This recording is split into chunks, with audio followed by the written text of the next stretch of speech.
Hi armies, welcome back to our channel. எல்லாம் எப்படி இருக்கீங்க? இன்றைக்கி நம்ம பார்க்க போகிறது Namjin VLFF. Armies, use your headphone. Namjin one short name K-pop idols friendship to காதல். ஆர்மீஸ், இது நாம்ஜினோட ரியல் லைஃப் ஸ்டோரியான்னு கேட்டிங்கன்னா ஆமாம், நான் இது வரைக்கும் பார்த்ததில்ல, அப்படி தான் இருந்துச்சு. ஆனால் என்ன, நான் ஜின் இப்படி யோசிச்சிருந்தா எப்படி இருக்குன்னு சொல்லிட்டு எடுத்துருக்கேன். அதை தான் நான் ஸ்டோரியாக மேக் பண்ணியிருக்கேன். So confuse ஆகிக்காதீங்க.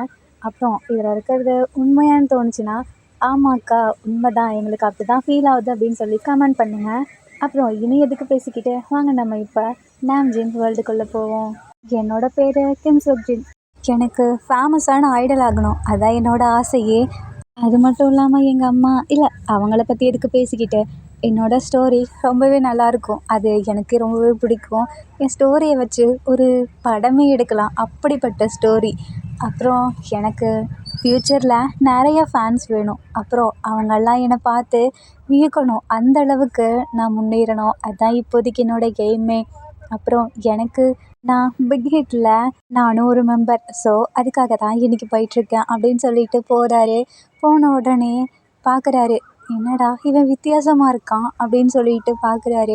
என்னன்னு பார்த்தா அங்கே இருக்கிறது நம்ம ஆரம். அவர் பட்டிக்கு ஏதோ பண்ணிகிட்ருக்காரு, டான்ஸ் ஆடிட்டு. அப்புறம் நம்ம ப்ராக்டிக்ஸ்லாம் பண்ணிகிட்ருக்காரு. இதை பார்த்தோன்னே நம்ம ஜின்னுக்கு பயங்கர சிரிப்பாக வருது. ஐயையோ, என்னால் கண்ட்ரோல் பண்ண முடியலையே அப்படின்னு சொல்லி நின்றுட்டுருக்காரு. டக்குன்னு ஆரம் திரும்பி பார்த்துட்டு, வாங்க, வெல்கம், நான் தான் இந்த குரூப்பில் ஃபஸ்ட்டாக ஜாயின் பண்ணியிருக்கேன், அப்புறம் உங்களை வெல்கம் பண்ணுறேன் வாங்க அப்படின்னு சொல்லிட்டு கூப்பிட்டு போகிறாரு. ஜின்னுக்கு சிரிப்பு வேறு தாங்க முடியல. ஐயையோ, இவன் முன்னாடி சிரிச்சிட்டா இவன் என்னை தப்பாக எடுத்துப்பானோ அப்படின்னு சொல்லிட்டு அவர் கூட போயிட்டுருக்காரு. நம்ம ஜின்னை ஆரம்பிக்கிட்ட அவரோட ஏஜ் கேட்குறாரு. ஆரம் சொன்னதுக்கப்புறம், என்ன நீ ரொம்ப சின்னனா அப்படின்னு சொல்லி கேட்குறாரு. என் ஏஜை வச்சு என்னை எடை போடாதீங்க, அது எனக்கு சுத்தமாக பிடிக்காது. அப்புறம் ஹையும் ஆரம் கேட்குறாங்க, என் வயசு தெரிஞ்சுக்கிட்டு நீ என்ன பண்ண போகிற, என்னோடய ஃபேஸை பார்த்தா உனக்கு எப்படி தெரியுது அப்படின்னு சொல்லி கேட்குறாங்க. உங்களுக்கு ஒரு 25 இருக்குமா அப்படின்னு சொல்லிட்டு ஆரம் கலாய்க்கிறாரு. என்னை பார்த்தா உனக்கு 25 வயசு மாதிரி இருக்கா அப்படின்னு சொல்லி கேட்குறாங்க. இல்லை நான் சும்மா தான் சொன்னேன், சரி வாங்க அப்படின்னு சொல்லிட்டு கூப்பிட்டு போகிறாரு. என்ன, இவன் பேசவே மாட்டான்னு நினச்சேன், ஆனால் நல்லா தான் பேசுகிறான் அப்படின்னு சொல்லிட்டு போகிறாரு கூட. ஆமாம், நம்ம டீமில் நம்ம 2 பேரும் மட்டும்தான் இருக்கோமா, வேறு யாருமே இல்லையா அப்படின்னு சொல்லி ஜின்னு கேட்குறாங்க. அது மட்டும் இல்லாமல் நம்ம 2 பேர் தான் இருக்கோம், நான் தான் நம்ம குரூப்பில் செகண்டாக வந்து ஜாயின் பண்ணியிருக்கேனா அப்படின்னு சொல்லி கேட்குறாங்க. ஏன் உங்ககிட்ட அவங்க எதுவும் சொல்லலையா? இல்லை, உங்களுக்கு முன்னாடியே நாங்கள் 3 பேர் மொத்தம் ஜாயின் பண்ணிட்டோம் ஆல்ரெடி. நான், அப்புறம் சுகான்னு ஒருத்தர், அப்புறம் ஜேஹோப்னு ஒருத்தன்.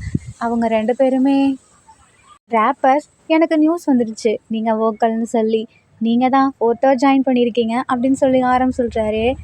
ஓ, அப்போ நான் 4th தான் ஜாயின் பண்ணியிருக்கேனா? ஏன் உங்ககிட்ட அவங்க எதுவுமே சொல்லலையா? சரி, போயிட்டு ரெஸ்ட் எடுத்துகிட்டு வாங்க, அப்புறமே நம்மளோட எல்லா ஒர்க்கையும் ஸ்டார்ட் பண்ணணும் அப்படின்னு சொல்கிறாரு. ஏன்னா அதுக்குள்ளவா, அப்புறம் இன்னும் என்ன 10 வருஷம் போகணுமா அப்படின்னு ஆரம் கேட்குறாரு. நான் இவனை இப்படி தான் ஃபஸ்ட் டைம் மீட் பண்ணேன். அப்புறம் எங்கள் டீமில் அப்படியே லைனாக எல்லா மெம்பர்ஸும் சேர ஆரம்பித்தாங்க. மொத்தமாக நாங்கள் இப்போ 7 பேர். எங்களோட பேண்ட் நேம் பிடிஎஸ்ன்னு சொன்ன உடனே மற்றவங்களோட ஸ்டோரியெல்லாம் சொல்லுவேன்னு நினைக்காதீங்க, இதில் நானும் ஆரம்பம் தான் மெயின். ஸோ எங்களோட ஸ்டோரி மட்டும்தான் இருக்கும். அப்பப்போ வேணால் மற்ற மெம்பர்ஸ்லாம் வருவாங்க. அப்புறம் ஆரம் எங்களுக்கு நல்லாவே ப்ராக்டிஸ் கொடுக்க ஆரம்பிச்சிட்டான். இதோ இங்கே பாருங்க, அவன் எவ்வளோ சூப்பராக ரேப் பண்ணுறான்ல, அதை பார்த்து நானே அப்படி மெய் மறந்து பார்த்துட்ருக்கேன். அப்போ ஜின்னை கூப்பிடுறாங்க. ஆரம் ஜின்னை பார்த்து, நீ என்ன பண்ணிகிட்ருக்க ஹையும், ஒழுங்காக உன்னோட இதில் கான்சன்ட்ரேஷன் பண்ணு அப்படின்னு சொல்கிறாரு. இவன் என்ன ஐயோங்கன்னு கூப்பிட்றான் அப்படின்னு சொல்லிட்டு அப்படியே பார்த்துட்ருக்காங்க. மற்ற மெம்பர்ஸ் எல்லாம் நம்ம ஜின்னை பார்த்துட்ருக்காங்க. ஜின்னை அப்படியே வோக்கல் பண்ணுறாரு. ஜின்னை அவ்வளோ சூப்பராக பண்ணுறாரு. எல்லாருமே ஆரம்பை விட இப்போ ஜின்னை பார்த்துட்ருக்காங்க. ஏன் நம்ம ஆரமே ஜின்னை தான் பார்த்துட்ருக்காரு. தென் இப்படியே எங்களோட ஃபஸ்ட் கான்சர்ட்டும் வந்துச்சு. அதில் நாங்கள் ரொம்பவே சூப்பராக பண்ணோம். ஏன்னா நோ மோர் ட்ரீம் வேறு லெவலில் போச்சு. இதுக்காக நிறைய பேர் எங்களுக்கு சப்போர்ட் பண்ண ஆரம்பித்தாங்க. எங்களோட இந்த சாங்க்கு ரொம்பவே வரவேற்பு கிடைக்க ஆரம்பிச்சிச்சு. நாங்கள் என்ன தெரியுமா நினச்சோம், நாங்கள் ரொம்பவே கஷ்டப்பட்டோம். எல்லாத்துக்கிட்டேயும் போயிட்டு எங்களோட கான்சர்ட்டுக்கு வாங்க அந்த மாதிரிலாம் சொல்லி நிறைய பண்ணோம். பட் யாருமே அவ்வளோவா எங்களை கண்டுக்கலை. நாங்கள் அப்பையும் விட்டு கொடுக்காம அந்த கான்சர்ட்டை பண்ணோம். எங்களுக்கு நிறையவே ஃபேன்ஸ் வந்தாங்க இதில். அதுவும் உண்மையாக சொல்ல போனால் இந்த ஃபஸ்ட் கான்சர்ட் ரொம்பவே பாப்புலர் ஆகிடுச்சு. இதனாலவே எங்களோட பிடிஎஸ் மெம்பர்ஸ் கேங்க்கு நிறைய ஆர்மிஸ் உருவானாங்க. அப்புறம் இன்னும் சொல்லப்போனால் எனக்காகவே அவ்வளோ ஆர்மிஸ் வந்தாங்க. அது எனக்கு ரொம்பவே பிடிச்சிருந்துச்சு அப்படின்னு சொல்லிட்டு பார்த்துட்ருக்காங்க. அப்போ ஆரம் சொல்கிறாரு, உண்மையாலுமே ஜின் நல்லா தான் பண்ணுறான், அவனுக்கு பாருங்கள் எவ்வளோ ஆர்மிஸ் இருக்காங்க அப்படின்னு சொல்கிறாங்க. ஆர்மிஸ் எல்லாம் அப்போது ஜின்னோப்பான்னு சொல்லி கூப்பிடுறாங்க. ஜின்னு பார்த்துட்ருக்காரு. ஆரம் இதை போயிட்டு பிக் ஹிட் என்டர்டெயின்மெண்ட் கிட்ட சொல்கிறாங்க. அப்போ அவங்க நாங்கள் இதை செலிப்ரேட் பண்ணணும் அப்படின்னு சொல்லிட்டு ஆரம் கேட்குறாங்க. பட் அவங்க எதுவுமே சொல்லலை. ஸோ அவங்க ரூமில் போயிட்டு நம்ம ஜின்னு தான் எல்லாத்தையுமே சமைக்கிறாரு. இவர் சமைக்கிறத பார்த்துட்டு எல்லாம் அவ்வளோ வந்து பார்த்துட்ருக்காங்க. அதுவும் ஆரம்னா ரொம்பவே ஆவலாக பார்த்துட்ருக்காரு. அவ்வளோ கஷ்டப்பட்டு சமைச்சிட்ருக்கேன், எவனாவது வந்து ஹெல்ப் பண்ணுறானா? இந்த சுகா மட்டும்தான் எனக்கு அப்பப்போ ஹெல்ப் பண்ணுவான். ஆனால் அவனும் அப்பப்போ மியூசிக் கம்போஸ் பண்ணோம் அது பண்ணோன்ட்டு போயிடுவான். இந்த ஆரம் பார்த்துக்கிட்டே தான் இருப்பான். ஆனால் ஒரு தடவை கூட வந்து ஹெல்ப் பண்ண மாட்டான். அப்படியே வர சொன்னாலும் எதையாவது போட்டு உடச்சி விட்டுருவான், இல்லாட்டி அந்த இடத்தவே நாஸ்தி பண்ணிடுவான். இது எனக்கு ரொம்பவே கஷ்டமாக இருக்குது, நான் மட்டும்தான் சமைச்சிட்ருக்கேன் அப்படின்னு சொல்லிட்டு ஃபீல் பண்ணி சமைச்சிட்ருக்காரு. இருந்தாலும் நான் ஏன் மெம்பர்ஸ்க்கு சமைக்கிறேன், ஸோ எனக்கு ரொம்பவே சந்தோஷமாக இருக்குது அப்படின்னு சமைச்சிட்டு போய் எடுத்து வைக்கிறாரு. அங்கே இருக்க எல்லாருமே ரொம்ப ஹாப்பியாக பார்க்குறாங்க. தென் எனக்கு நல்லா சாப்பிட்றாங்க. இப்படியே போகுது. அப்போ தான் என்ன சொல்கிறாரு, எங்களுக்கு இதை மட்டும் நாங்கள் லைஃப்னு நினச்சோம், ஆனால் அப்படி இல்லை. எங்களோட ஒவ்வொரு மியூசிக்குமே ஒவ்வொரு பொசிஷன் எங்களுக்கு கிடச்சிச்சு. நாங்கள் ரொம்பவே முன்னேற ஆரம்பித்தோம். எங்கள் குரூப்பில் ரொம்பவே ஃபேமஸ் ஆக ஆரம்பிச்சிச்சு. அது இன்னும் சொல்லப்போனால் 3 ரேப்பர் 3 வோக்கல். நாங்கள் எங்கள் டீம் ரொம்பவே எப்படி சொல்கிறதுன்னு எனக்கு தெரில, ரொம்பவே நல்லா தான் போச்சு. அப்புறம் போக போக ஆரம் ரொம்பவே ஸ்ட்ரிக்டாக ஆரம்பித்தான். ஏன்னா அவன் தானே லீடர். இந்த 3 பசங்களும் அடங்கவே மாட்டானுங்க. அதுவும் இந்த ஜேகே சுத்தமாக அடங்க மாட்டான். என்கிட்ட எவ பார்த்து வம்பிழுத்துக்கிட்டே இருப்பான் அப்படின்னு சொல்லிட்டு ஜேகேவை பார்க்குறாரு. ஜேகே ஜின்ஹாயுங் அப்படின்னு சொல்லிட்டு வந்து அடிக்கிறாரு. டேய் எதுக்குடா என்னை அடிக்கிற அப்படின்னு சொல்லியிருக்காங்க. நீ எவ்வளோ தைரியம் இருந்தால் என்னோட ஸ்நாக்ஸ் எடுத்து சாப்பிடுவ அப்படின்னு சொல்லிட்டு ஜின்னை பார்த்துட்ருக்காங்க. நான் எப்படா எடுத்து சாப்பிட்டேன், அப்புறம் வேறு யார் எடுத்து சாப்பிடுவாங்க அப்படின்னு சொல்லிட்டு 2 பேர் திட்டிட்டு அடிச்சிட்ருக்காங்க. அந்த சைட்லேருந்து நம்ம என்னோட ஸ்நாக்ஸ் அப்படின்னு சொல்லிட்டு பார்க்குறாரு. பார்த்தா நம்ம ஜின்னு தான் எல்லாத்தையும் எடுத்து சாப்பிட்ருக்காரு. ஆரம் இதை கண்டுபிடிச்சிட்டு ஜின்ஹாயுங் நீங்கள் தானே அப்படின்னு சொல்லி பார்க்குறாங்க. ஜின்னு நான் என்ன பண்ணேன் அப்படின்னு சொல்லி கேட்குறாரு. நம்ம டீம்லேயே நீங்கள் தான் பெரியவங்க, ஆனால் நம்ம டீம்லேயே இருக்கவனுங்களை விட நீங்கள் தான் சின்ன பையன் மாதிரி நடந்துகிட்ருக்கீங்க, கொஞ்சமாவது பொறுப்பாக நடந்துக்கோங்க அப்படின்னு சொல்கிறாங்க. நான் ஏன்டா அப்படி நடந்துக்கணும், என்னால் அப்படி இருக்க முடியாது அப்படின்னு சொல்கிறாரு. அப்போ ஜேகேவிலாம் சேர்ந்து விளையாடிட்டுருக்காங்க ஜின்னு கூட. இவரும் போய் விளையாட போகிறாரு. சுகா இப்படி பார்க்குறாங்க. ஆரம்பம் சுகாவை பார்க்குறாங்க. அதை விடு அப்படின்னு சொல்லிட்டு சுகா சொல்கிறாரு. ஆனால் சுகாஹாயும் ஜின்ஹாயும் கொஞ்சமாச்சும் மெச்சூரிட்டியாக இருந்தால் தானே நானே எப்படி எல்லாத்தையும் பார்த்துக்க முடியும் அப்படின்றாங்க. அது எனக்கு தெரியாதுப்பா, நான் மியூசிக் கம்போஸ் பண்ண போகிறேன் அப்படின்னு சொல்லிட்டு கிளம்பிடுறாரு.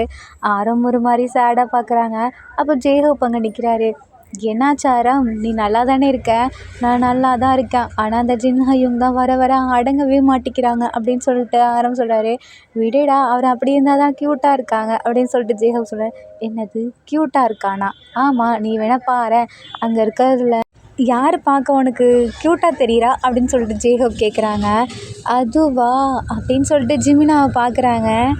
ஜிமின் க்யூட்டாக இருக்கான் அப்படின்னு சொல்லிட்டு ஜின்னை பார்க்குறாங்க. ஜின்னு அங்கே அப்படியே க்யூட்டாக விளையாடிட்டுருக்காரு. அதை பார்த்துட்டு மனசுக்குள்ளேயே இல்லை இல்லை ஜின்ஹாயும் தான் எனக்கு க்யூட்டாக தெரிகிறாரு அப்படின்னு சொல்கிறாங்க. ஜெய்ஹோப் இதை பார்த்துட்டு என்ன சொல்ல வர சொல்லு அப்படின்றாங்க. ஒன்றும் இல்லை அப்படின்னு சொல்லிட்டு உள்ளே போகிறாரு. ஜெய்ஹோப் இவன் தான் என்னோட பெஸ்ட் ஃப்ரெண்ட், இவங்க எல்லாம் என்னோடய பிரதர்ஸ். ஆனால் எனக்கு ஒன்றுனா நான் அவன்கிட்ட தான் எதுனாலும் ஷேர் பண்ணுவேன். ஷேர் பண்ணுறேன்னு சொல்ல முடியாது, அவன் எனக்கு ரொம்பவே ரொம்ப க்ளோஸ் ஃப்ரெண்ட் வச்சுக்கோங்களேன் அப்படின்னு சொல்லிட்டு ஆரம் ஜெய்ஹோப் கிட்ட பேசிகிட்ருக்காரு. என்னடாச்சு போகிறேன்ட்டு போனேன், ஒன்றும் இல்லை எனக்கு பசிக்குது அப்படின்னு சொல்கிறாங்க ஆரம். வா நம்ம எதாவது செஞ்சு சாப்பிட்லாம். இல்லையே, நம்ம எதாவது செஞ்சு சாப்பிட்லான்னு போனால் ஜின்ஹாயும் வந்து திட்டி போடுவாங்க, அதனால தான் பயமாக இருக்குது அப்படின்றாரு. அவர் என்ன சொல்ல போகிறாரு வா அப்படின்னு சொல்லிட்டு ஜெய்ஹோப் கூப்பிட்டு போகிறாங்க. அங்கே போனால் நம்ம ஜெய்ஹோப்புக்குமே ஒன்றுமே தெரில. இப்போ நம்ம என்ன தான் பண்ணுறது அப்படின்னு சொல்லிட்டு சுகாவை கூப்பிட்லாமா அப்படின்னு சொல்லிட்டு சுகா கிட்டே போகிறாங்க. இல்லை என்னால் முடியாது, நான் வந்துட்டு ஒர்க்கில் இருக்கேன், போய் நீங்களே செஞ்சு சாப்பிட்டுக்கோங்க போங்க அப்படின்றாரு. நான் இப்போ என்ன தான் பண்ணுறது, பேசாமல் ஜின்ஹாயும் கிட்டே கேட்போமா அப்படின்னு சொல்லிட்டு ஜின்ஹாயும் அப்படின்னு சொல்லிட்டு நம்ம ஆரம் போகிறாரு. என்னடா என்ன வேணும் அப்படின்னு சொல்லிட்டு கேட்குறாங்க. எனக்கு பசிக்குது, ஏதாவது செஞ்சு கொடுங்களேன் அப்படின்னு சொல்லி கேட்குறாரு. நான் தான் சின்ன பையனாச்சே, எனக்கு மெச்சூரிட்டிலாம் இல்லை, நீ ஏன் என்கிட்ட வந்து கேட்குற போ அப்படின்றாரு. நீ சின்ன பையன் இல்லை தான், நீ நார்மலான பையன்தான், ப்ளீஸ் எனக்காக வந்து செஞ்சு கூட அப்படின்னு சொல்லிட்டு கெஞ்சுறாரு. இவன் கெஞ்ச விட்டா எனக்கு ரொம்பவே பிடிச்சிருக்கு அப்படின்னு சொல்லிட்டு, சரி அப்போ நான் தான் வேர்ல்டு வைட் ஹேண்ட்ஸம்னு சொல்லு அப்படின்னு சொல்லிட்டு ஜின்னு சொல்கிறாரு. என்னது, அதெல்லாம் என்னால் சொல்ல முடியாது, உங்கள் அம்மா வேணா அப்படி இருந்திருக்கலாம், ஆனால் நீ அப்படி கிடையாது அப்படின்னு ஆரம் சொல்கிறாரு. டேய் இப்போ எதுக்குடா நீ அம்மாவை இழுக்கிற? இல்லை உங்கள் அம்மா அழகாகவே இருப்பாங்க, அதனால தான் சொல்கிறேன்.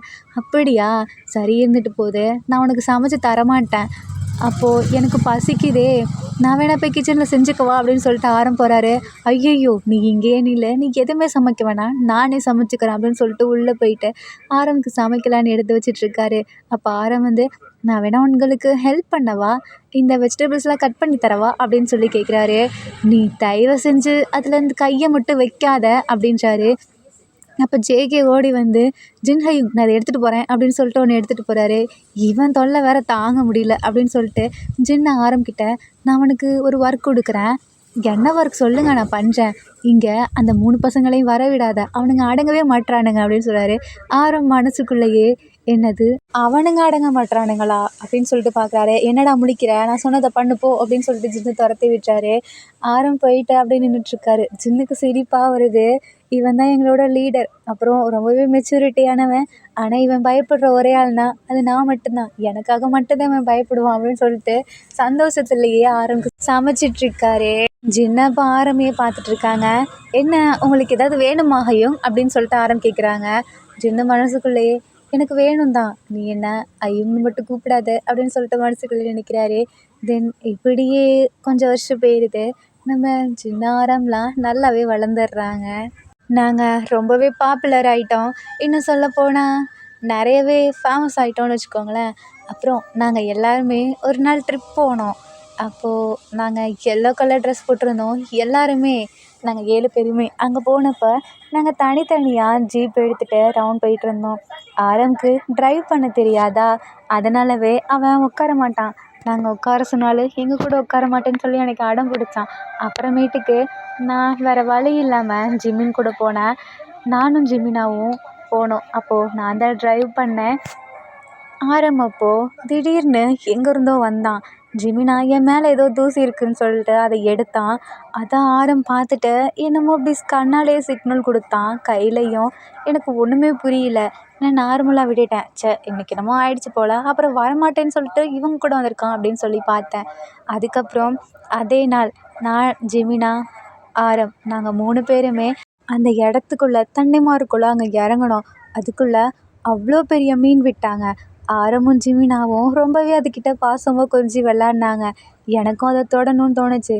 பட் அது என் பக்கத்தில் கொண்டு வரும்போதே எனக்கு ரொம்பவே பயமாயிடுச்சு. நான் ஓடி போயிட்டு யாராவது ஹெல்ப் பண்ணுங்கன்னு கேட்டேன். பக்கத்தில் ஆரம் இருந்தான். என்ன அறியாமலே நான் ஆரம்ப ஹக் பண்ணிவிட்டேன், என்னை காப்பாற்று காப்பாற்றுன்னு கெஞ்சினேன். அவன் என்னன்னா பார்த்து சிரித்தான். எனக்கு ரொம்பவே கோவமாயிடுச்சு. நான் இங்கே கஷ்டத்தில் இருக்கேன், அவன் என்னன்னா என்னை பார்த்து சிரிச்சிட்ருக்கான் அப்படின்னு சொல்லிட்டு கோவப்பட்டேன். அப்போ தான் அவனை நான் ஹக் பண்ணும்போது எனக்கு ஏதோ ஒரு மாதிரி வித்தியாசமாக ஃபீல் ஆச்சு. அப்புறம் அங்கே இருக்க எல்லாத்துக்குமே தெரியும் எனக்கு பூச்சிங்கன்னா ரொம்பவே பயம்னு. பூச்சினா மட்டும் இல்லை, எனக்கு ஏதாவது வித்தியாசமாக இருந்துச்சுன்னா அதை பார்த்தாலே பயமாக இருக்கும். அதனால தான் அன்றைக்கி அந்த மீனை பார்த்து கூட பயந்தேன். எங்களெல்லாம் ஏதாவது கேம்ஸ் விளையாடுறப்போ டீம் பிரிப்பாங்க. ஆரம் மற்ற டீமில் இருந்தால் எனக்கு ரொம்பவே கஷ்டமாக இருக்கும். இதே என் டீமில் இருந்தால் எனக்கு ரொம்ப சந்தோஷமாக இருக்கும். அவன் ப்ரில்லியன்ட் மட்டும் இல்லை, எனக்கு எல்லாமே தோணுச்சு. அதாவது அவனோட அந்த ப்ரில்லியன்ட்னால இல்லை, அவனுக்கு எப்படி சொல்கிறது, அவனுக்காகவே வாழணும்னு தோணுச்சு. நான் அவனை லவ் பண்ண ஆரம்பிச்சிட்டேன். இது எனக்கு ரொம்ப நாள் கழிச்சு தான் ஃபீல் ஆச்சு. ஆனால் அவன்கிட்ட இதை என்னால் சொல்ல முடியல, எப்படி சொல்கிறதுன்னும் தெரில. எனக்கு ஒரு மாதிரி பயமாயிடுச்சு. எங்கே இந்த மாதிரி நான் லவ் பண்ண ஆரம்பிச்சிருவேனோ, ஆர்மிஸ்லாம் அப்புறம் மற்ற எல்லாருமே எங்களை தப்பாக நினச்சிப்பாங்களோன்னு அப்படியே மறைக்க ஆரம்பித்தேன். ஏன் அவன்கிட்ட இருந்தும் விலகவும் ஆரம்பித்தேன். ஆனால் அப்போ தான் அவன் என்கிட்ட இன்னும் க்ளோஸாகவே வர ஆரம்பித்தான். இன்னும் சொல்லப்போனால் ஸ்டேஜில் நாங்கள் எல்லாருமே நிற்கும்போது மைக்கில் பேசணுமா, அப்போது என்ன தான் அவனுங்க தள்ளி விடுவானுங்க. ஆரம்புக்கப்புறம் நான் அப்போ டிஸ்டன்ஸில் இருந்தேன்னா ஆரம் என்னை பார்த்து போ அப்படின்னு சொல்லி கண்ணுலேயே பேசுவான்.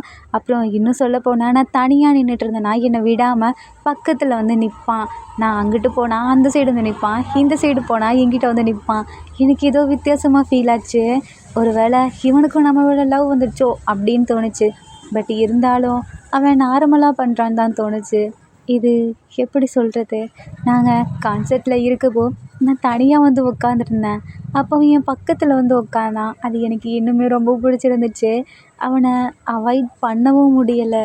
சேம் அவார்ட் ஃபங்க்ஷனில் அப்போது என்ன ஒரு மைக் வந்து இடிச்சிடுச்சு. அவங்கக்கிட்ட நான் அதை ஓரமாக எடுத்து வைக்க சொன்னேன். அவங்களும் பண்ணாங்க.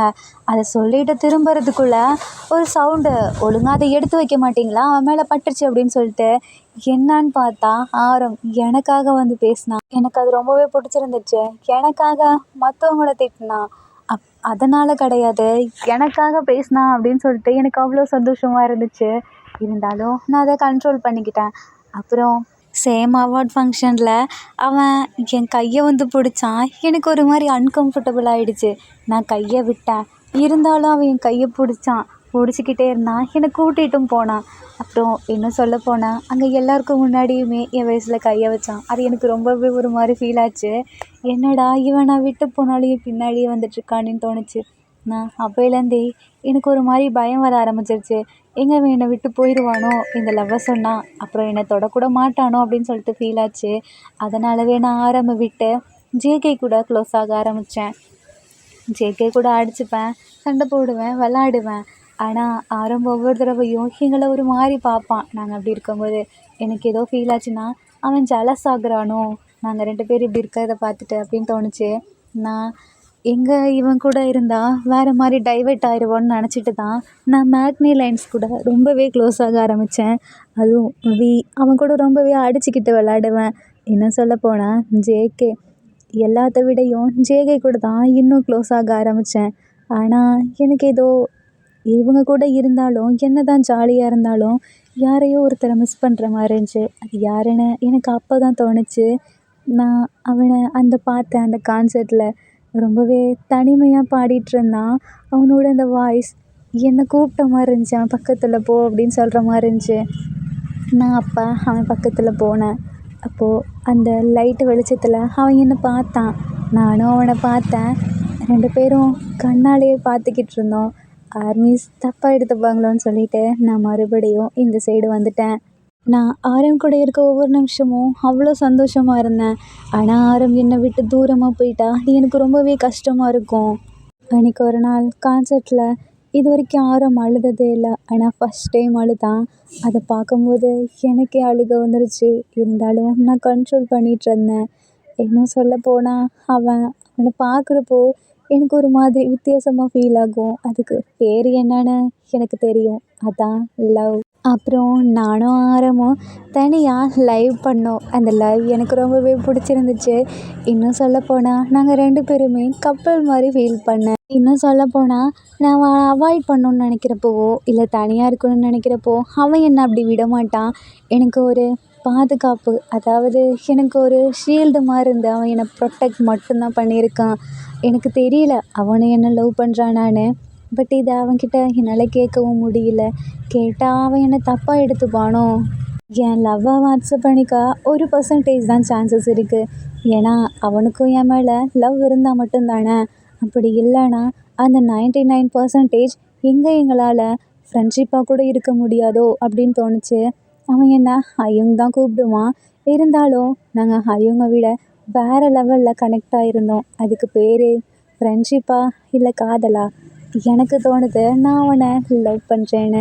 பட் அவன் என்கிட்ட எப்படி இருக்கான்னு தெரியாதுல்ல அப்படின்னு சொல்லிட்டு பார்த்துட்டே இருக்காரு. அப்போ ஆரம் நம்ம ஜின்னை பார்த்து சிரிக்கிறாங்க. ஐயோ, இந்த சிரிப்பு என்னால் ஏற்றுக்க முடியல. அவன் என்னோடய ஃப்ரெண்டுன்னு மட்டும் என்னால் ஏற்றுக்க முடியல. அப்போது நம்ம ஆரம்க்கு பர்த்டே வருது. அந்த அன்னைக்கு எல்லாருமே இருக்காங்க. பட் நம்ம போயிட்டு ஆரம் ஹயுங் ஹாப்பி பர்த்டே அப்படின்னு சொல்லிட்டு கன்னத்தை பிடிச்சிட்டு விளையாடிட்டுருக்காரு. இதை நம்ம ஜின்னு பார்த்துட்ருக்காங்க. ஜிமினா கூட போயிட்டு ஃபோர்ஹெட்லையே கிஸ் கூட பண்ணுறாரு. இதெல்லாம் பார்த்து ஜின்னுக்கு ஒரு மாதிரி இருக்குது. இவங்கெல்லாம் இவ்வளோ க்ளோஸாக இருக்காங்க. ஆனால் ஏன் என்னால் அவன்கிட்ட இவ்வளோ க்ளோஸாக இதை பண்ண முடியலை அப்படின்னு சொல்லி பார்த்துட்ருக்காரு. ஆரம் பார்க்குறாங்க, எல்லாமே விஷ் பண்ணுறாங்க. இவன் மட்டும் ஏன் விஷ் பண்ணல அப்படின்னு ஜின்னு போயிட்டு ஆரம் அப்படின்னு சொல்லி நிற்கிறாங்க. பட் எதுவும் சொல்லலை. அப்புறம் ஹாப்பி பர்த்டே அப்படின்னு சொல்கிறாங்க. ஆரம் பார்த்துட்டே இருக்காரு. இதோ இப்படி தான் எங்கள் லைஃப் மூவ் ஆன் ஆக ஆரம்பிச்சிச்சு. அப்புறம் இன்னும் சொல்லப்போனால் நாங்கள் ரொம்பவே ஹாப்பியாக இருந்தோம். நாங்கள் அப்படிங்கிறத விட நான் ரொம்ப ஹாப்பியாக இருந்தேன். இதுக்கு காரணம் ஃபுல்லாக ஆரம் தான். எங்களோட இந்த பிடிஎஸ் மெம்பரில் ஆரம் மட்டும் இல்லைன்னா நான்லாம் எப்படி இருந்திருப்பேன்னு கூட எனக்கு தெரியாது. ஆரமால தான் நான் இவ்வளோ இதுக்கு முன்னேறினேன். அவன் மட்டும் இல்லாத லைஃப்பை என்னால் யோசிச்சு கூட பார்க்க முடியாது. எனக்கு இதை அவன்கிட்ட சொல்லணும்னு தோணுது. ஆனால் பயமாகவும் இருக்குது. நான் சொல்லட்டா வேணாமா அப்படின்னு யோசிச்சுட்ருக்காரு. என்ன சொல்லப்போனால் என்னால் மறக்கவே முடியாத நாள் ஒன்று இருக்குது. அது என்னன்னா, நாங்கள் கேம் விளாண்டோம். அப்போ நான் நான் சொல்ல முடியாது. ஆரம் தோற்று போயிட்டான். அவனுக்கு ஒரு டாஸ்க் வச்சாங்க. அது என்னன்னா, பிடிஎஸ் மெம்பர்ஸில் இருக்க யாராவது ஒருத்தர் கெஸ் பண்ணணும். அது நானுன்னு சொல்லி எதிர்பார்க்கல. எனக்கு ஒரு மாதிரி அன்கம்ஃபர்டபுளாக இருந்துச்சு. நான் அவனை கிஸ் பண்ணுவேன்னு நினச்சி கூட பார்க்கல. என்னை மெம்பர்ஸ்லாம் கம்பல் பண்ணி உட்கார வச்சாங்க. பட் இருந்தாலும் எனக்கு நர்வஸில் முடியல. ஆனால் அவங்க என்ன நினச்சிக்கிட்டாங்கன்னா, ஆரம்க்கு கிஸ் பண்ணுறது எனக்கு பிடிக்கல அப்படின்னு நினச்சிக்கிட்டாங்க. அதை எப்படி என்னால் பிடிக்காம இருக்க முடியும்? அவன் ஹக் பண்ணும்போதோ இல்லை அவன் கூட இருக்கும்போதோ அவ்வளோ சந்தோஷமாக இருக்கும். அவனை கிஸ் பண்ணும்போது அது இல்லாமலா இருக்கும்? அப்போது எனக்கு ரொம்பவே நர்வஸாக இருந்துச்சு, அன்கம்ஃபர்டபுளாக இருந்துச்சு. அதனால தான் பண்ணாமல் இருந்தேன். பட் இருந்தும் நான் அவனை பண்ணிட்டேன். ஆனால் ஆரம் ரொம்பவே ஓவராக பண்ணான். நான் அவனை கிஸ் பண்ணது பிடிக்காத மாதிரி பண்ணான். அதனாலவே எனக்கு இன்னும் இரிட்டேட் ஆச்சு. அதனால தான் நான் ஏன்டா பண்ணேன் அப்படின்னு சொல்லிட்டு ஒரு மாதிரி ஃபீல் ஆனேன். நான் கிஸ் பண்ணுறப்போ அவன் கன்னத்தை துடைச்சான். அதனாலவே எனக்கு இன்னும் கோவம் வந்துச்சு. அவனுக்கு என்ன பிடிக்கலையோ அப்படின்னு நினச்சேன். அதனால தான் என்னால் மறக்கவே முடியாது. நான் முன்னாடிலாம் ரொம்ப க்யூட்டாக பண்ணுவேன். அது எனக்கே தெரியும். அதை நினச்சி பார்க்கும்போது லைட்டாக எனக்கே சிரிப்பு வருது. அதுவும் ஆரம் என்னை பார்க்கணுங்கிறதுக்காக என்னென்னமோலாம் பண்ணுவேன். அவனும் என்னை பார்க்குறாங்கிறத நான் எப்படி தெரிஞ்சுப்பேன்னா, நான் இப்படி ஏதாவது ஒன்று பண்ணும்போது அவன் எனக்கு முன்னாடி என்னை பார்த்து சிரிச்சிட்ருப்பான். அப்போது அவனோட அந்த சிரிப்பு ஏதோ அவ்வளோ ப்ளஷிங்காக இருக்கும். அவ்வளோ ஷைனஸாக க்யூட்டாக சிரிப்பான். அது எனக்கு ரொம்பவே பிடிச்சிருந்துச்சி. அதனாலவே இந்த மாதிரிலாம் நான் நிறைய பண்ண ஆரம்பித்தேன். அப்புறம் இன்னும் சொல்லப்போனால் கடைசியாக நான் மிலிட்ரிக்கு போகிற அந்த நாளும் வந்துச்சு. என்னோடய மெம்பர்ஸ் எல்லாமே என்னை வழி அனுப்ப வந்தாங்க. அப்போது ஆரமும் வந்திருந்தான். அது எனக்கு ரொம்பவே ப்ரீஷியஸாக இருந்துச்சு. இன்னும் சொல்லப்போனால் நான் மிலிட்ரிக்கு போயிட்டேன். என்னால் அவனை பார்க்கவே முடியல. ரொம்ப கஷ்டமாக இருந்துச்சு. அவனும் எப்படா வருவான்னு தோணுச்சு. நான் மிலிட்ரிக்கு போனப்போ என்னோடய பர்த்டே வந்துச்சு. அப்போது அவன் எனக்கே தெரியாமல் நிறைய பலூன்ஸ்லாம் வச்சு ஏதோ வீடியோ மாதிரி பண்ணி போட்டிருந்தான் இன்ஸ்டாகிராமில். நானும் அதை பார்த்தேன். அது எனக்கு ரொம்பவே சிரிப்பாக இருந்துச்சு. மெசேஜும் பண்ணேன். அப்புறம் என் பர்த்டேக்கு ஜிமினா கூட போஸ்ட் போட்டிருந்தான். இவங்க 2 பேருமே போட்டிருந்தாங்க. ஆனால் எனக்கு ஆரம் போட்டிருந்தது ரொம்பவே பிடிச்சிருந்துச்சு. அப்புறம் இன்னும் சொல்லப்போனால் நான் மிலிட்ரிக்கு வந்து ரொம்ப நாள் ஆகிடுச்சு. இப்போது நான் வெளியே வந்தேன். எதுக்காகனா, ஆரமோட சோலோ பர்ஃபார்மன்ஸ் இன்றைக்கி தான். அவன் தனியாக கான்சர்ட் பண்ணிகிட்ருக்கான் எங்களெல்லாம் விட்டுட்டு. அதை பார்க்க தான் நாங்கள் எல்லாம் வந்திருக்கோம். நான், ஜெய்ஹோப், சுகா நாங்கள் 3 பேருமே வந்துட்டு அவனோட கான்சர்ட்டை பார்த்துட்ருந்தோம். ஆரம் ரொம்பவே கூலாக இருந்தான். அதை பார்க்குறப்போ எனக்கு ஒரு விஷயம் ஞாபகம் வந்துச்சு. முன்னாடிலாம் அவன் எல்லாத்தையுமே கண்ட்ரோல் பண்ணுவான். ஆனால் அவனை கண்ட்ரோல் பண்ணுற ஒரே ஆள் நான் மட்டும்தான். நான் என்ன சொன்னாலும் அதை அவன் அப்படியே பண்ணுவான். ஃபஸ்ட் டைம் நான் ஆர்மிஸ்க்கு நடுவில் நின்று ஆரம்ப பார்த்தேன். எனக்கு என்ன தோணுச்சுன்னா, நான் மட்டும் பிடிஎஸ் மெம்பர்ஸ்குள்ளே இல்லாமல் இப்படி ஒரு ஆர்மியாக இருந்தேன்னா அவனை என் கையால் கூட தொற்றுக்க முடியாதுல்ல. நான் சின்ன பிறந்திருக்க ரொம்பவே கொடுத்து வச்சுருக்கணும். அதனால தான் எனக்கு ஆரம் கிடச்சான். இனிமேவும் என்னால் அவனை விட்டு கொடுக்க முடியாது. நான் இந்த இடத்துலையே அவனை பார்த்துக்கிட்டே இருந்தால் எனக்கு பத்தாது அப்படின்னு சொல்லிட்டு அப்போது அவரோட ஃபேஸெல்லாம் அப்போ தான் காட்ட ஆரம்பிக்கிறாங்க. ஜின்னு கூட ஜெய்ஹோப்லாம் நிற்கிறது. ஆரம் அவ்வளோ சந்தோஷமாக ஏறுறாரு. ஜின்னு அந்த இடத்துல வந்ததை பார்த்துட்டு தென் அந்த கான்சர்ட் முடிஞ்சதுக்கப்புறம் இவங்க 4 பேருமே ஃபோட்டோஸ் எடுத்து போடுறாங்க. தென் நம்ம ஜின் மறுபடியும் மிலிட்ரிக்குள்ளே போயிடுறாரு. போயிட்டு ஃபீல் பண்ணுறாரு, என்னால் மறுபடியும் ஆரம்பனை எப்போ தான் பார்ப்பேனோன்ட்ருக்கு. நான் அவனுக்கு எப்போ பார்ப்பேன் அப்படின்னு சொல்லிட்டு திருப்பி மறுபடியும் உள்ள மிலிட்ரிக்குள்ளே ஃபோக்கஸ் பண்ண ஆரம்பிக்கிறாரு. தென் இப்படியே கொஞ்ச நாள் போனதுக்கப்புறம் ஜின்னு வெளியே வர அடுத்த நாள் அவர் வெளியவும் வந்துடுறாரு. அங்கே ஜின்னுக்கு ரொம்பவே ஷாக்கான ஒரு விஷயம் என்னன்னு பார்த்தா, நம்ம ஜின்னுக்காக ஆரம் சாக்ஸோஃபோன் வாசிட்டு நிற்கிறாரு. ஆரம் இப்படிலாம் பண்ணதே கிடையாது. ஜின்னுக்கே ஒரு மாதிரி வித்தியாசமாக இருக்குது. என்னடா மற்ற மெம்பர்ஸ்லாம் நார்மலாக இருக்காங்க, ஆனால் ஆரம் மட்டும் ஏன் எனக்காக இதை பண்ணணும், அவனுக்கு என்ன இதெல்லாம் பண்ணணும்னு இருக்கா, இல்லைல்ல ஏன் இதை பண்ணணும் அப்படின்னு சொல்லிட்டு நிற்கிறாங்க. ஜின்னு மற்ற மெம்பர்ஸ் எல்லாம் போய் ஹக் பண்ணுறாரு. பட் ஆரம் மட்டும் ஹக் பண்ண மாட்டாரு. வந்தோடனே போய் ஆரம் ஹக் பண்ணுறாங்க. அவருக்கு ரொம்பவே ஒரு மாதிரி கம்ஃபர்டபுளாக இருக்குது. நான் வெளியே வந்துட்டேன், ஆனால் ஆரம் உள்ளே போகிறானே நான் எப்படி இருப்பான் அப்படின்னு சொல்லிட்டு வெளியே வராரு. தென் அந்த நாளும் முடியுது. ஆரம் எல்லாமே உள்ளே போயிட்டாங்க. அப்போ தான் அவருக்கு தோணுது, பார்க்குறாங்க வீடியோஸ்லாம். ஆரம்க்கு என்ன பண்ணியிருக்காரு அப்படின்னு சொல்லிட்டு செம்மையாக கோவப்படுறாங்க. என்னன்னு பார்த்தா, அந்த இப்போ புதுசாக ஒரு வீடியோ வந்துச்சுல்ல, அதை பார்த்துட்டு ரொம்பவே கோவப்படுறாரு. அதில் பொண்ணுங்க கூட நடிச்சிருக்கிறத பார்த்துட்டு ஜின்னுக்கு பயங்கரமாக கோவம் வருது.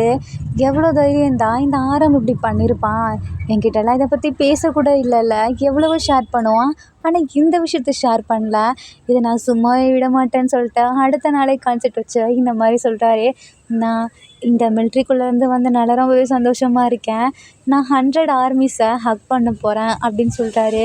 அதே மாதிரியே 100 ஆர்மிஸையும் ஹக் பண்ணுறாரு. ஆனால் அது ஜின்னுக்கே ஒரு மாதிரி கஷ்டமாக இருக்குது. ரீசன் என்னென்னா, அந்த ஆர்மிஸ்லாம் வந்துட்டு நம்ம ஜின்னு மேலே பயங்கரமாக மோதுறாங்க. அது நம்ம ஜின்னுக்கு வலிக்குது. பட் இருந்தாலும் ஆரம் வெறுப்பேற்றணுமே அப்படிங்கிறதுக்காக ஜின்னு இப்படிலாம் பண்ணியிருக்காரு. ஜின்னுக்கு ரொம்பவே அங்கே கஷ்டமாக இருக்குது. பட் இருந்தாலும் ஆரம்பம் நடிக்கும்போது இன்னும் கோவம் வருது. அதனாலவே எல்லா ஆர்மிஸையும் ஹக் பண்ணுறாரு. ஹக் பண்ணும்போது மனசுக்குள்ளேயே, ஆர்மிஸ் என்னை எல்லாம் மன்னிச்சிடுங்க, நீங்களாம் நான் சிஸ்டர்ஸ் மாதிரி தான் உங்களை ஹக் பண்ணுறேன்.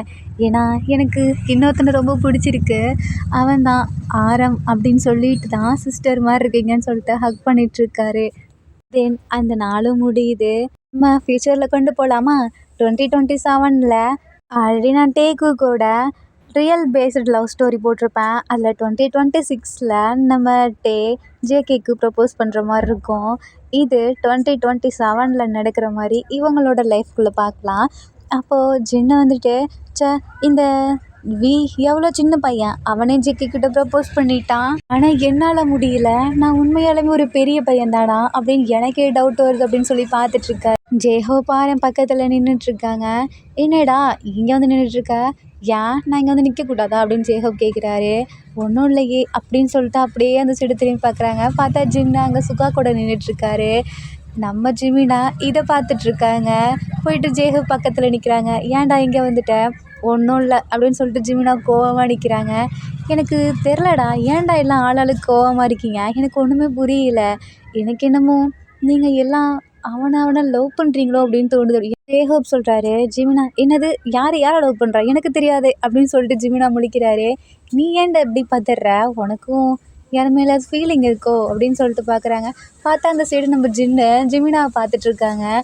என்னடா உன்னை ஜின்னு பார்த்துக்கிட்டே இருக்கான், உங்களுக்குள்ளே ஏதாவது நடக்குதா அப்படின்னு சொல்லி கேட்குறாங்க. ஜிமினா வந்துட்டு, என்னது இவங்க என்ன பார்க்குறாங்களா அப்படின்னு சொல்லி பார்க்குறாங்க. பார்த்தா ஜிமினாவுக்கு புரியுது, இவன் எங்கே நம்மளை பார்க்க போகிறான், பின்னாடி இருக்க ஆரம்பலில் பார்த்துட்ருக்கான் அப்படின்னு சொல்லிட்டு ஜிமினா நினச்சிட்ருக்காரு. நம்ம ஜிமினா, நான் ஏன் அவரை பார்க்க போகிறேன், அவரெலாம் எனக்கு ஹையும் அப்படின்றாங்க. சரி, நீ அது நல்ல பையனாக இருக்கியே, ஏன் வேறு யார் அப்படி இருக்காங்க அப்படின்னு சொல்லி கேட்குறாங்க. எனக்கு என்னமோ ஆரம் மேலே டவுட்டாக இருக்குடா அப்படின்னு சொல்லிட்டு ஜேஹோப் சொல்கிறாரு. ஏன் டவுட்டாக இருக்குது, ஏன்னா அவன் இப்போல்லாம் ஜின்னை பார்த்தாலே ஒரு மாதிரி ஷையாகிடுறான். ஜின் பக்கத்தில் போனாலே அவனோட ஸ்கின்னெல்லாம் அப்படியே பிங்க் கலரில் ஆயிடுறா. என்ன சொல்கிறீங்க ஹையோங், நான் நிறையா டைம் யோசித்து பார்த்தேன், நான் அடிக்கடி இவங்கள வாட்ச் பண்ணிகிட்டே இருப்பேன், ஆனால் ஒன்றை வாட்ச் பண்ணதில்ல அவ்வளவா, ஏன்னா நீ எப்படின்னு எனக்கே தெரியும், உனக்கு கேர்ள்ஸ் தானே பிடிக்கும் அப்படின்னு சொல்கிறாரு. யாரும் சொல்கிறேன் எனக்கு கேர்ள்ஸ் பிடிக்கும்னு, எனக்கு அப்படின்னு சொல்லி ஜிமினா சுகாவை பார்க்குறாரு. அப்போது ஜேஹோப் வந்துட்டு, சரி வாடா நம்ம முன்னாடி போய் பாடலாம் அப்படின்னு சொல்லிட்டு ஜிமினா எடுத்துகிட்டு போகிறாரு. பட் நம்ம ஜிமினா கண்ணெல்லாம் சுகா கிட்ட தான் இருக்குது. இப்போது அன்எக்ஸ்பெக்டடாக ஜின்னு பாடிட்டு இருக்கும்போது ஆரம் திடீர்னு ஜின்னோட பேர் சொல்லி கூப்பிடுறாரு. ஜின்னு என்னன்னு சொல்லி திரும்பி பார்க்குறாங்க. நான் ஆல்ரெடி இவன்கிட்ட கான்சர்ட்டில் இருக்கும்போது நிறைய டைம் ப்ரப்போஸ் பண்ணியிருக்கேன், ஆனால் இவன் அதை கண்டுக்க கூட இல்லை. அது மட்டும் இல்லாமல் நான் அவனை நிறைய டைம் பேக் ஹக் பண்ணியிருக்கேன். இன்னும் சொல்ல போனால் அவன் கூட இருக்கிறது எனக்கு ரொம்பவே பிடிச்சிருந்துச்சி. ஆனால் எப்போ அவன் அந்த 100 ஆர்மிஸை ஹக் பண்ணானோ அப்போவே என் ஹார்ட் பிரேக் ஆகிடுச்சு. இருந்தாலும் இதுக்கு மேலே அவனை என்னால் விட்டு கொடுக்க முடியாது. எங்கே வேறு ஆர்மிஸ் கூட போயிடுவானோ அப்படின்னு சொல்லிட்டு எனக்கு பயமாக இருக்குது அப்படின்னு சொல்லிட்டு ஆரம் அந்த இடத்துலையே ப்ரப்போஸ் பண்ணலான்னு நினைக்கிறாரு. பட் இருந்தாலும் ஆல்ரெடி டேக் ஓவர் அப்படி பண்ணியிருப்பாங்களா, அதனாலவே ஆரம் வேணாம் அப்படின்னு சொல்லிட்டு கான்செர்ட் முடிஞ்ச உடனே ஆரம் ஜின்னா அவர் வீட்டுக்கு கூப்பிடுறாரு. இவன் எதுக்கு என்ன கூப்பிட்றான் அப்படின்னு சொல்லிட்டு முழிக்கிறாங்க. தென் அப்போது ஜின்னா ஆரம் வீட்டுக்கு போகிறாங்க. சொல்ல ஆரம், எதுக்கு என்ன கூப்பிட்டுருந்த? ஒன்றும் இல்லை, உள்ளே வா அப்படின்னு சொல்கிறாங்க. ஜின்னும் உள்ளே போனோடனேயே மேலெல்லாம் அப்படியே கலர்ஃபுல்லாக லைட்லாம் எரியுது. அப்போது சின்ன வித்தியாசமாக பார்க்குறாங்க. என்னாச்சு உனக்கு? இதுக்கு மேலே என்னால் மறைக்க முடியாது. உன்னோட மரமண்டைக்கு எப்படி தான் புரியும்னு தெரில. நான் நிறையா டைம் உன்கிட்ட ப்ரப்போஸ் பண்ணிட்டேன் இன்டைரக்டாக. ஆனால் நீ அதை கொஞ்சம் கூட கவனிச்சிக்கவே மாட்டேங்கிற. எல்லாத்துக்கூட இருக்க, ஆனால் என்னை விட்டு விட்டு விலகி போகிற. நானே உன் கூட வந்திருக்கேன், நீ கூட நிறையா டைம் வந்திருக்க, அது எனக்கு தெரியும். நான் நிறைய டைம் உனக்கு ப்ரப்போஸ் பண்ணியிருக்கேன், அதாவது இன்டைரக்டாக மற்றவங்கள திட்டுவேன் உனக்காக, உன்னை ஹக் பண்ணுவேன், உன்னை நிறைய டைம் ப்ரொடெக்ட் கூட பண்ணியிருக்கேன். ஆனால் நீ ஒரு டைம் கூட என்னை பார்க்கவே மாட்ற அப்படின்னு சொல்லிட்டு ஆரம் சொல்கிறாங்க. ஜின்னுக்கு ஒன்றுமே புரியல. நான் தானே இவனை லவ் பண்ணிகிட்ருந்தேன், இவனுக்கு என்ன பிடிக்குமோ இல்லையோன்னு தானே டவுட்டில் இருந்தேன். ஆனால் என்ன இவன் இப்படி சொல்கிறான் அப்படின்னு சொல்லிட்டு ஜின்னு பார்த்துட்ருக்காரு. அப்போ தான் ஆரம் சொல்கிறாங்க, நீ மட்டும் இல்லை, வந்த புதுசுலேயே எனக்கு உன்னை ரொம்ப பிடிச்சி போயிடுச்சு. நீ ரொம்பவே ஹேண்ட்ஸம்னு சொல்லிப்பியா, அப்போல்லாம் எனக்கு சிரிப்பு வரும் என்ன அறியாமலே. அப்புறம் நான் என்ன தெரியுமா பண்ணுவேன்? நான் என்ன தான் லீடராக இருந்தாலும் என் கண் மேக்னைலைன் கிட்ட மட்டும்தான் போகும். ஏன்னா அவனுங்க அடங்க மாட்டானுங்க. ஆனால் அவனுங்களை விட நீ அடங்காமல் பண்ணிகிட்ருந்த. எனக்கு அதனாலவே என் கண் உன்கிட்ட தான் இன்னும் வர ஆரம்பிச்சிச்சு. நீ எங்கெல்லாம் போவியோ அங்கெல்லாம் நானும் வருவேன். இன்னும் சொல்லப்போனால் நான் உன்னை ஸ்பெஷலாக கேர் பண்ணி பார்க்க ஆரம்பித்தேன். ஆனால் நீ என்னை அவாய்ட் பண்ணிக்கிட்டே இருப்ப. அது எனக்கு ரொம்பவே கோவமாக வரும் அப்படின்னு சொல்கிறாரு. அப்போது நீ மட்டும் ஒழுங்கா, நீ மட்டும் என்ன பண்ண? நான் இல்லாதப்ப என்ன அடிச்சல்ல அப்படின்னு சொல்கிறாங்க. ஓ, அப்போ நான் எப்படின்னா நீ மட்டும் போய் 100 ஆர்மிஸை போய் ஹக் பண்ணலாமா அப்படின்னு சொல்லி கேட்குறாரு. நீ பண்ணவும் தாண்டா நான் பண்ணேன், அதுக்குன்னு இப்படிலாம் பண்ணுவியா? அது ஜஸ்ட் ஆக்டிங். ஆனால் நீ என்ன பண்ண? ரியலாகவே பண்ண அப்படின்னு சொல்கிறாரு. நான் ஆர்மிஸை தானே பண்ணேன். ஆர்மிஸ்னா நான் நடித்த அந்த ஒரு பொண்ணு எங்கே இருக்குது? ஆர்மிஸ் அத்தனை பேர் எங்கே இருக்காங்க அப்படின்னு சொல்கிறாரு. நீ அந்த ஒரு பொண்ணு கூட மட்டுமா நடித்த? அந்த ஃப்ளவர் சாங்கில் ஒரு பொண்ணு கூட ஆக்ட் பண்ணியே அப்படின்னு சொல்கிறாரு. டேய், அதெல்லாம் எதுக்கடா இப்போ எடுத்து வச்சு பேசிகிட்ருக்க? உனக்கு என்ன தான் ப்ராப்ளம் அப்படின்னு சொல்லிட்டு கேட்குறாங்க. எனக்கு நீ தாண்டா ப்ராப்ளம். மற்ற பொண்ணுங்க கூட நீ நடிக்கிறது, மற்றவங்க கூட நீ க்ளோஸாக இருக்கிறது எனக்கு பிடிக்கல, போதுமா அப்படின்றாரு. இதுக்கு பேர் என்ன அப்படின்னு சொல்லிட்டு கேட்குறாங்க. இதுக்கு பேர் லவ்வுன்னு வச்சுக்கவேன் அப்படின்றாரு. அப்போது அப்படின்னு சொல்லிட்டு சிரிக்கிறாரு. எதுக்கு இப்போ நீ சிரிக்கிற? நான் அதுக்காக தான் இங்கே உன்னை வர வச்சதே. நானும் உன்னை லவ் பண்ணுறேன் அப்படின்னு சொல்லிட்டு பேக் ஹக் பண்ணுறாரு. எதுக்கு இப்போ நீ பேக் ஹக் பண்ணுற? ஏன்னா நான் ஃபஸ்ட் டைம் உன்னை இப்படி பண்ணும்போது எனக்கு ரொம்பவே பிடிச்சிருச்சு. அப்புறம் நீ என்னை கிஸ் பண்ணல, என்னை ஒரு டைம் கிஸ் பண்ண அப்படின்னு கேட்குறாரு. நான் ஏன் உன்னை கிஸ் பண்ணணும் அப்படின்றாரு. ஏன்னா நீ தான் என்னோட லவ்வர் ஆச்சே அப்படின்றாரு. நான் எப்போ சொன்னேன்? தோ இப்போ தான் சொன்னேன். அப்போ நீ என்ன லவ் பண்ணலையா அப்படின்னு சொல்லிட்டு பார்க்குறாரு. இல்லை நான் உன்னை லவ் பண்ணுறேன் அப்படின்னு சொல்லிட்டு ஜின்னு போய் ஹக் பண்ணுறாரு. இதெல்லாம் என்ன நல்லாவே இல்லை, எனக்கு நீ கிஸ் பண்ணு அப்படின்றாரு. ஜின்னு அப்படியே பதட்டத்துலேயே போயிட்டு கன்னத்தில் கிஸ் பண்ணுறாரு. சச்சா, இது நல்லாவே இல்லை, வேற. ஜின்னு அப்படியே ஷை ஆகிக்கிட்டே பக்கத்தில் வராரு. இதுக்கு மேலே என்னால் முடியாது அப்படின்னு சொல்லிட்டு ஆரமே பிடிச்சி ஜின்னை லிப் கிஸ் பண்ணுறாரு. ஜின்னா அவ்வளோ சந்தோஷமாக ஆரம்ப பார்த்துட்ருக்காரு. ஆரமீஸ் இதோட K-pop ஐடல்ஸ் ஃப்ரெண்ட்ஷிப் டு காதல் நம்ம நாம்ஜின் ஒன் ஷாட் முடியுது. ஆர்மிஸ் எத்தனை பேர் இவங்களோட லைஃப் இப்படி இருந்தால் நல்லா இருக்கும்னு எதிர்பார்க்குறீங்க? அண்ட் இந்த ஒன் ஷாட் உங்களுக்கு பிடிச்சிருக்குன்னு நான் நம்புகிறேன். பிடிச்சிருந்தா லைக் பண்ணுங்கள், கமெண்ட் பண்ணுங்கள், மறக்காமல் சப்ஸ்கிரைப் பண்ணுங்கள். Bye armies, take care and love you.